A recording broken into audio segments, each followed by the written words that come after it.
दोस्तों, आखिर सोमवार ही भगवान शंकर का दिन क्यों है? मंगल, बुध या शुक्र शनि क्यों नहीं? ये विचार तो आपके मन में कभी न कभी तो आया ही होगा।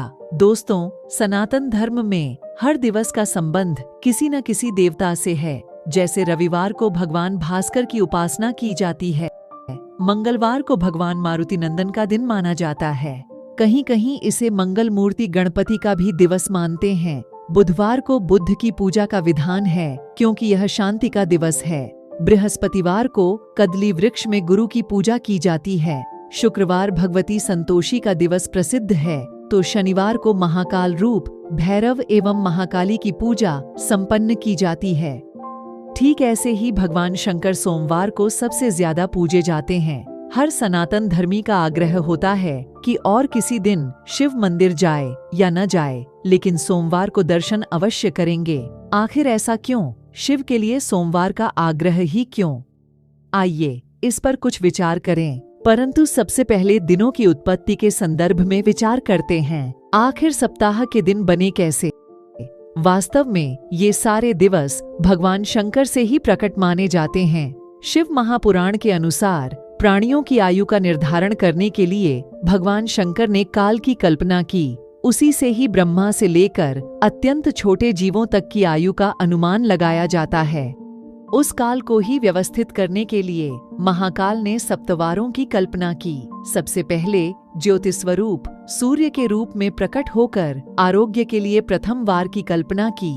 संसार वैद्यः सर्वज्ञः सर्वभेषज भेषजम आयवारोग्यदम वारम स्ववारम कृतवान प्रभु। अपनी सर्व सौभाग्यदात्री शक्ति के लिए द्वितीय वार की कल्पना की। उसके बाद अपने ज्येष्ठ पुत्र कुमार के लिए अत्यंत सुंदर तृतीय वार की कल्पना की। तदनंतर सर्वलोकों की रक्षा का भार वहन करने वाले परम मित्र मुरारी के लिए चतुर्थ वार की कल्पना की। देवगुरु के नाम से पंचम वार की कल्पना कर उसका स्वामी यम को बना दिया। इसी प्रकार असुर गुरु के नाम से छठे वार की कल्पना करके उसका स्वामी ब्रह्मा को बना दिया एवं सप्तम वार की कल्पना कर उसका स्वामी इंद्र को बना दिया। नक्षत्र चक्र में 7 मूल ग्रह ही दृष्टिगोचर होते हैं, इसलिए भगवान ने सूर्य से लेकर शनि तक के लिए 7 वारों की कल्पना की। राहु और केतु छाया ग्रह होने के कारण दृष्टिगत न होने से उनके वार की कल्पना नहीं की गई। मित्रों, अब बात करते हैं कि सोमवार को ही भगवान शंकर की पूजा अधिक क्यों होती है। इससे पहले मित्रों, यदि आप भगवान में जरा सी भी श्रद्धा रखते हैं तो हमारे चैनल को जरूर सब्सक्राइब करें और बेल आइकन को भी जरूर दबा लें ताकि ऐसी और इंटरेस्टिंग वीडियो आप तक सबसे पहले पहुंचे। तो देरी न करते हुए चलिए आगे बढ़ते हैं। ऐसे तो भगवान शंकर की उपासना हर वार को अलग फल प्रदान करती है।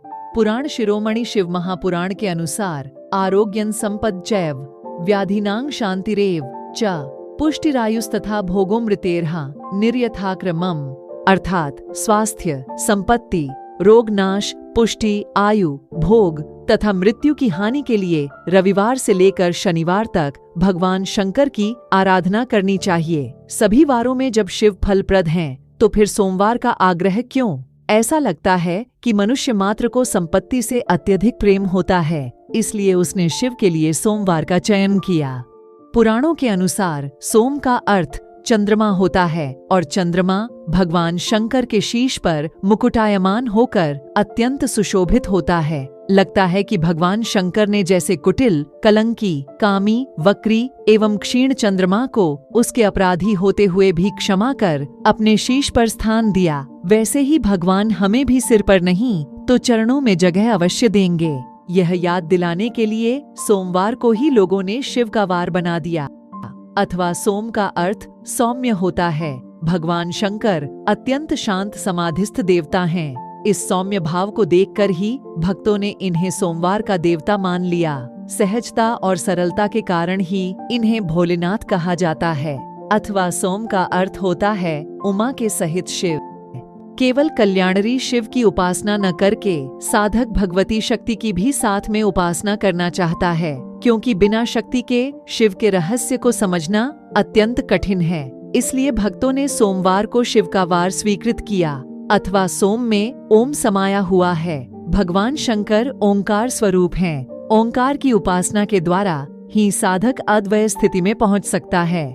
इसलिए इस अर्थ के विचार के लिए भगवान सदाशिव को सोमवार का देव कहा जाता है, अथवा वेदों ने सोम का जहां अर्थ किया है वहां सोमवल्ली का ग्रहण किया जाता है। जैसे सोमवल्ली में सोमरस आरोग्य और आयुष्यवर्धक है, वैसे ही शिव हमारे लिए कल्याणकारी हों, इसलिए सोमवार को महादेव की उपासना की जाती है। तो मित्रों, आशा करते हैं कि आपको हमारी वीडियो अच्छी लगी हो। हमारी मेहनत को सफल बनाने के लिए कमेंट में एक बार हर हर महादेव अवश्य लिख दें। मिलते हैं किसी नई वीडियो के साथ। धन्यवाद।